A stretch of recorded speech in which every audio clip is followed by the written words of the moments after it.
Hello everybody, this is Poonam Sagar at Indoindians.com, and it is my privilege and honor to have Brahmakumari Sister Santosh, who is the director of Brahmakumari Center, St. Petersburg in Russia. Hello. Hello, Ji. Good evening. I know you've just come today to Indonesia all the way from Russia. Yeah. And it has been a long trip. Long journey, but I'm good. I'm double happy to see you. Thank you so much. See your enthusiasm, yeah. I'm so amazed that you were the person who started the Brahmakumari Center in Russia all those 29 years ago now. Yeah, almost 29. I was one of the 3 pioneers. And from the beginning days, we were invited by Soviet Academy of Sciences. Right. To teach meditation. So since then, I'm there. And I think it's like destiny, you see, because since my childhood, I was studying Russian on my own. Oh. And I don't know why. Now I know why. How amazing is that? Yeah, that's really amazing. And even my parents were against that because I had no thought of leaving India at any point of my life. Never ever. I'm going to die there. That was my, thought. But, destiny. Mm-hmm. So I got post-diploma in Russian language, 99% marks. Wow. And I was very easily translating poetry. The writers, famous writer and poet of Russia, Pushkin. So they were so fascinated. And they gave me scholarship for studying there for 8 years free of charge, like that. A scholarship. But my parents refused, so that's there, finished. But later on when I came to Brahmakumaris, then again that relation started with Russia. That's another story. So, but earlier when I was talking to you, you mentioned to me that while you were studying at Delhi University, you went to Mount Abu for a week. Yeah. And that was your first trip. Contact with the Brahmakumaris. Yes, that in fact was not because I wanted to be in contact with Brahmakumaris. I just wanted a space for relaxation and free from stress. But what happened is that people there, teachers and sisters, Raj Yogi sisters there, their faces and their forehead, their look, it was all giving so much peace that within 2-3 days, I just got so much to finish that my whole headache without pill or without my own personal effort. So that is what gave me a new direction for my work, because I was of the belief that we have to be, as in politics, you use force, you use language, you use slogans and campaigns to change the people.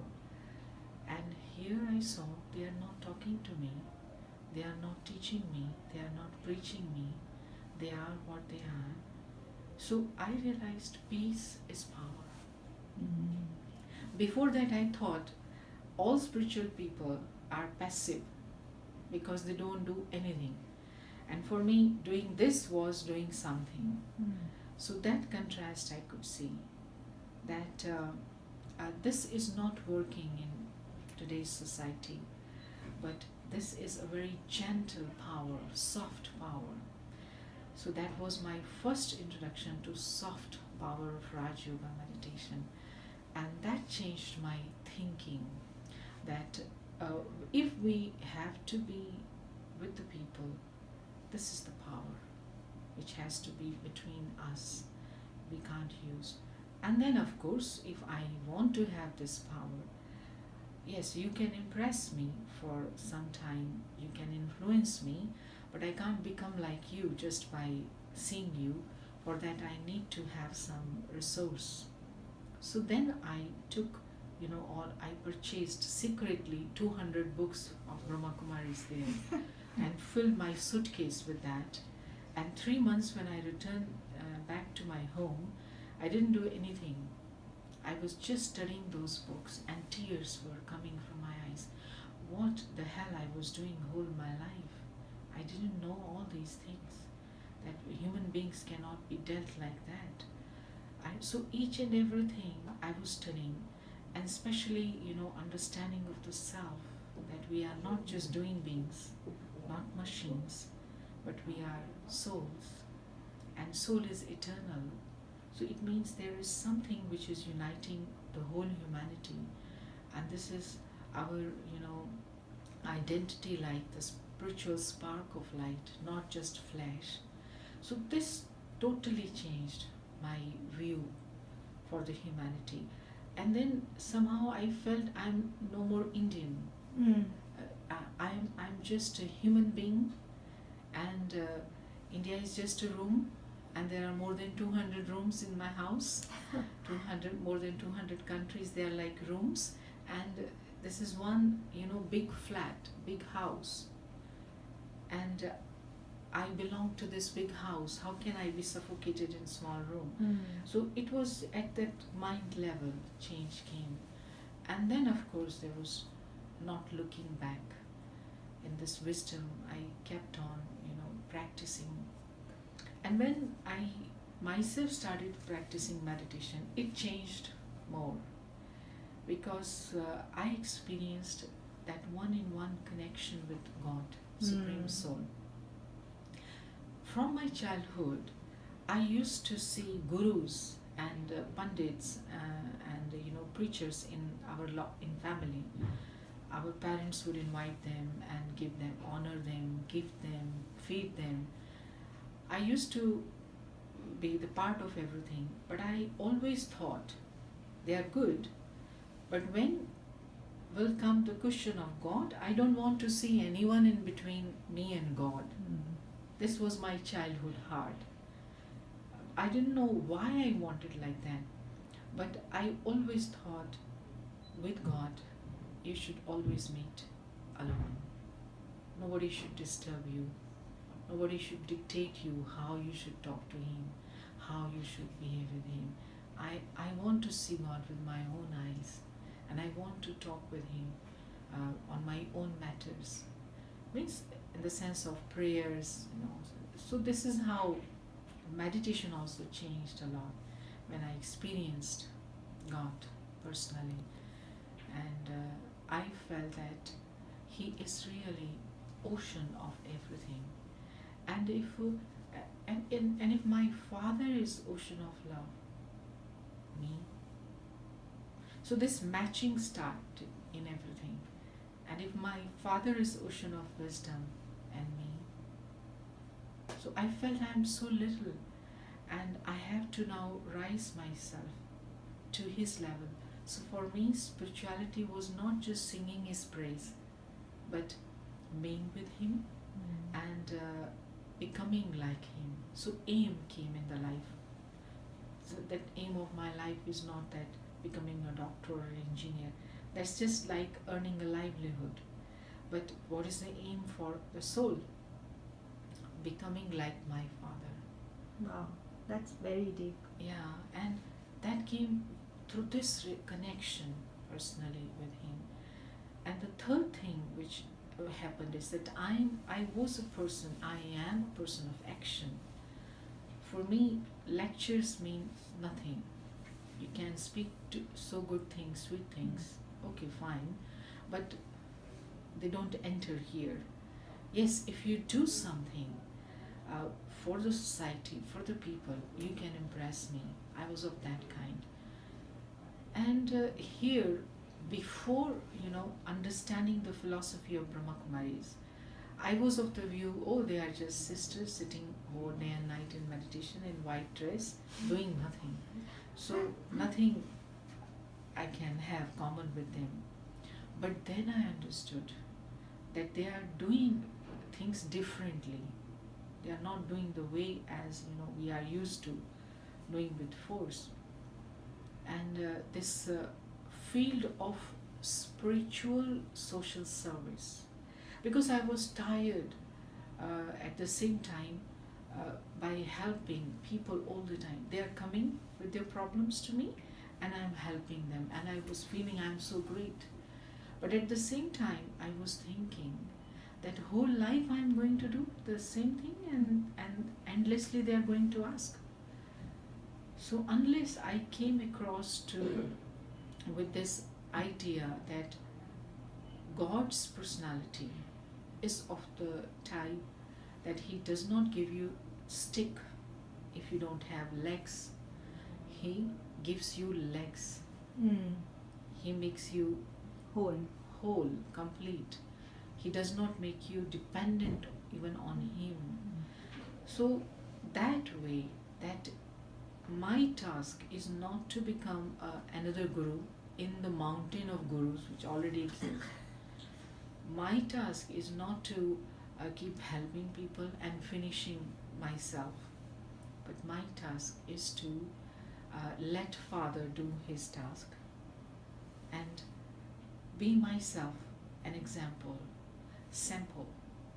I liked a slogan which used to be on the wall of my Brahma Kumari center when I was attending classes there, that when you become a good sample of positivity, you make the life of others simple. Because positivity you can't teach through words, but when you are a torch of positivity, people feel how to do, and this makes their life.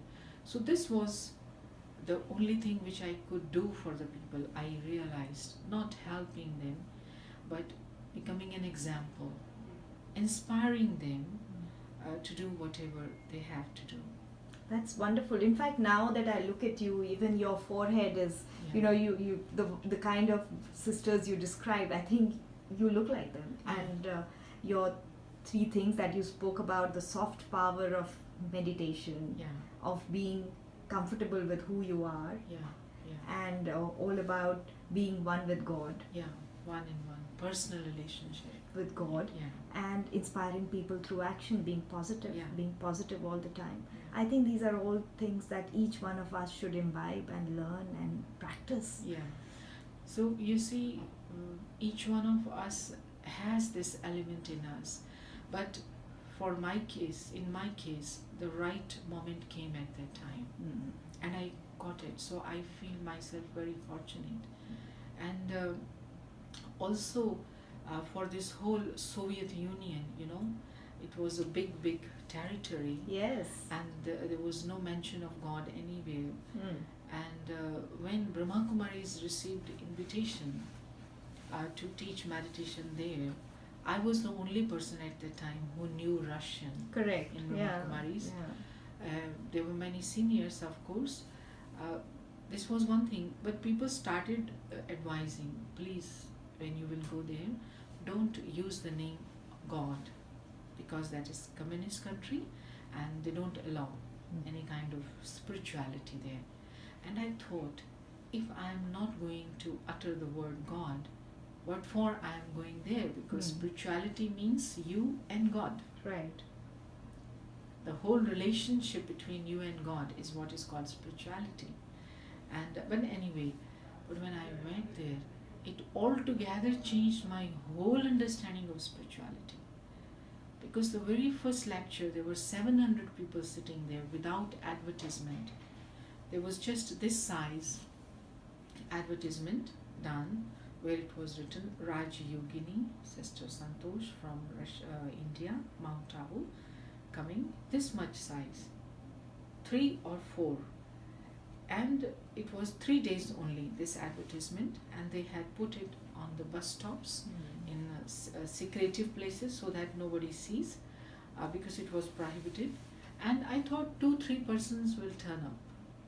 Wow, 700. 700, and that was the number which they were sitting in the hall inside, but there were hundreds who were standing in the line outside.